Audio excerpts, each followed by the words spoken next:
Market size अभी जो है, क्योंकि स्कॉच जितनी भी हैं वो महंगी होती हैं, मार्केट साइज इनका सिर्फ 3% है, लेकिन क्योंकि ये महंगी होती है, इनकी वैल्यू टर्म जो है वो पूरे, अगर आप लिकर की बात करें, उस लिकर सेगमेंट में स्कॉच स्पेशली 13% तक का वैल्यू टर्म्स में होल्ड करती है।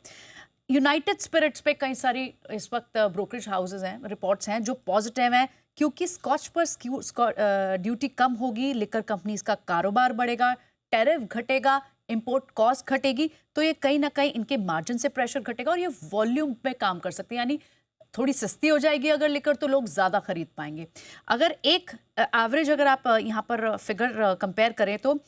इंपोर्ट ड्यूटी के कारण एक पर्टिकुलर बॉटल का प्राइस 15% बढ़ जाता है यूनाइटेड स्पिरिट्स के लिए, जो अभी फिलहाल की जो मौजूदा ड्यूटी, अभी 1 जनवरी 26 से जब ये ड्यूटी स्लैश हो जाएगी, तो इनको कम से कम 8 से 9% कॉस्ट कम होने का एक प्रोविजन मिल रहा है। अगर ये कॉस्ट पास करते हैं तो, यानी जो कम हो जाएगी कॉस्ट, अगर वो पास करते हैं तो 8 से 9% तक की कमी आ सकती है लिकर बॉटल के प्राइस में। यूनाइटेड स्पिरिट्स को फायदा कैसे होगा? 8 से 9% अगर वो कीमतें कम करती है, वॉल्यूम बढ़ सकता है, उनकी सेल्स फिगर्स बढ़ सकती है और इसी वजह से उनके मार्जिन भी बेहतर होंगे क्योंकि इंपोर्ट कॉस्ट कम होगी। तो वॉल्यूम बढ़ेगा, अर्निंग ग्रोथ की विजिबिलिटी ब्रोकरेज हाउसेस को दिखती है और इसी वजह से लगता है उन्हें कि अगर आप पूरी लिकर इंडस्ट्री में स्कॉच स्पेशली कैटेगरी को देखें तो अगले 5 साल में भारत 1 बिलियन पाउंड का इंपोर्ट क्रॉस कर सकता है और 27% की CAGR से ये पूरा सेगमेंट ग्रो कर सकता है।